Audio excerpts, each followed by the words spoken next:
विष्णु के छठे आवेश अवतार भगवान परशुराम का जन्म सतयुग और त्रेता के संधिकाल में 5142वीं पो वैशाख शुक्ल तृतीया के दिन रात्रि के प्रथम प्रहर प्रदोष काल में हुआ था।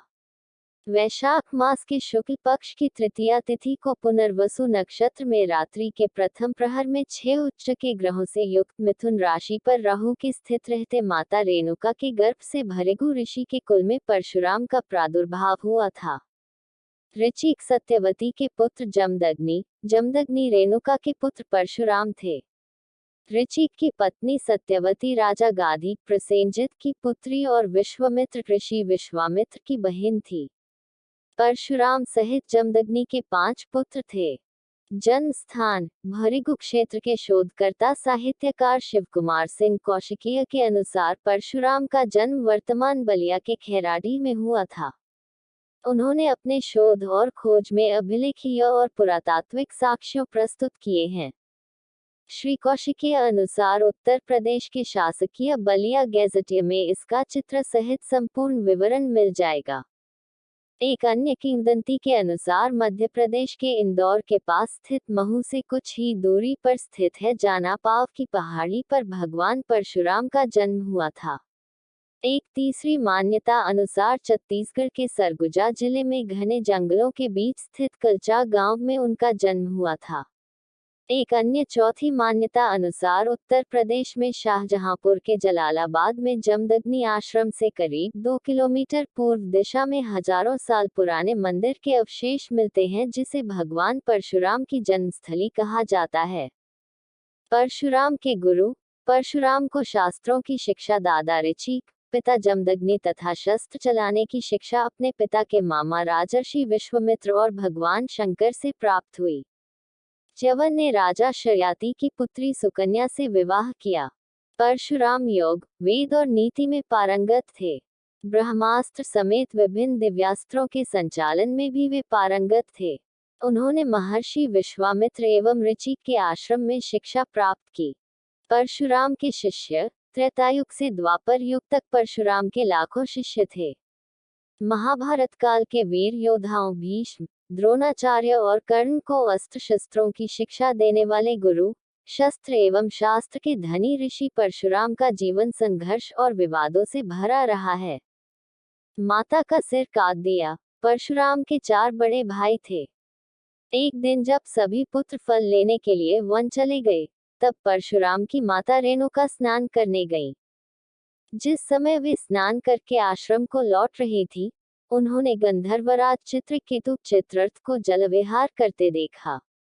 ये देखकर उनके मन में विकार उत्पन्न हो गया और वे खुद को रोक नहीं पाईं। महर्षि जमदग्नि ने यह बात जान ली। इतने में ही वहां परशुराम के बड़े भाई रुक्मुआन, सुषेणु, वसु और विश्वावसु भी आ गए। महर्षि जमदग्नि ने उन सभी से बारी बारी अपनी मां का वध करने को कहा, लेकिन मोहवश किसी ने ऐसा नहीं किया। तब मुनि ने उन्हें श्राप दे दिया और उनकी विचार शक्ति नष्ट हो गई। फिर वहां परशुराम आए और तब जमदग्नि ने उनसे ये कार्य करने के लिए कहा। उन्होंने पिता के आदेश पाकर तुरंत अपनी मां का वध कर दिया। ये देखकर महर्षि जमदग्नि बहुत प्रसन्न हुए और परशुराम को वर मांगने के लिए कहा। तब परशुराम ने अपने पिता से माता रेणुका को पुनर्जीवित करने और चारों भाइयों को ठीक करने का वरदान मांगा। साथ ही उन्होंने कहा कि इस घटना की किसी को स्मृति न रहे और अजेय होने का वरदान भी मांगा। महर्षि जमदग्नि ने उनकी सभी मनोकामनाएं पूरी कर दी। माता रेणुका कोंकण नरेश की पुत्री थी। हयवंशी राजाओं से युद्ध। समाज में आम धारणा यह है कि परशुराम ने 21 बार धरती को क्षत्रिय विहीन कर दिया था। ये धारणा गलत है। भृगु क्षेत्र के शोधकर्ता साहित्यकार शिवकुमार सिंह कौशिकीय के अनुसार जिन राजाओं से इनका युद्ध हुआ उनमें से हयवंशी राजा सहस्त्रार्जुन इनके सगे मौसा थे, जिनके साथ इनके पिता जमदग्नि ऋषि कई बातों को लेकर विवाद था, जिसमें 2 बड़े कारण थे। पहला कामधेनु और दूसरा रेणुका। परशुराम राम के समय में हयवंशीय क्षत्रिय राजाओं का अत्याचार था। भार्गव और हयवंशियों की पुरानी दुश्मनी चली आ रही थी।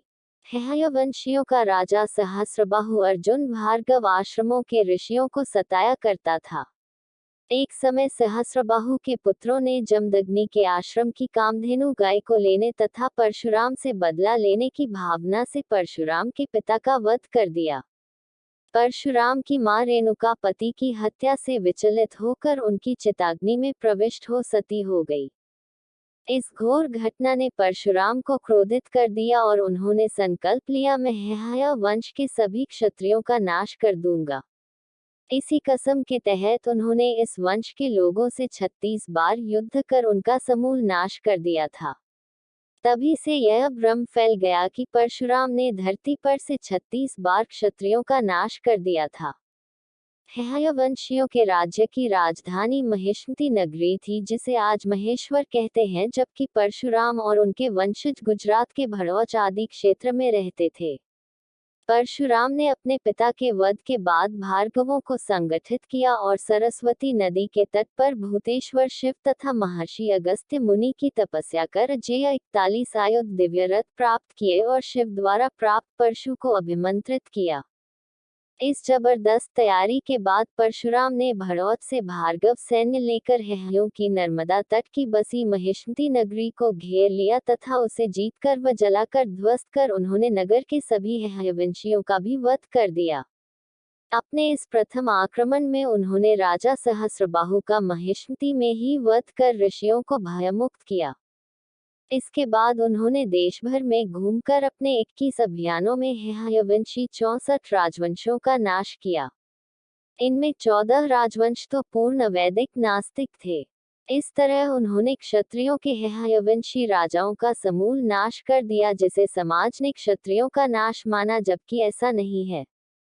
अपने इस 21 अभियानों के बाद भी बहुत से हयवंशी छुपकर बच गए होंगे।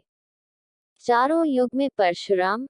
सतयुग में जब एक बार गणेश जी ने परशुराम को शिव दर्शन से रोक लिया तो रुष्ट परशुराम ने उन पर परशु प्रहार कर दिया, जिससे गणेश का एक दांत नष्ट हो गया और वे एक दंत कहलाए। त्रेता युग में जनक, दशरथ आदि राजाओं का उन्होंने समुचित सम्मान किया। सीता स्वयंवर में श्री राम का अभिनंदन किया। द्वापर में उन्होंने कौरव सभा में कृष्ण का समर्थन किया और इससे पहले उन्होंने श्री कृष्ण को सुदर्शन चक्र उपलब्ध करवाया था। द्वापर में उन्होंने ही असत्य वाचन करने के दंड स्वरूप कर्ण को सारी विद्या विस्मृत हो जाने का श्राप दिया था। उन्होंने भीष्म, द्रोण व कर्ण को शस्त्र विद्या प्रदान की थी।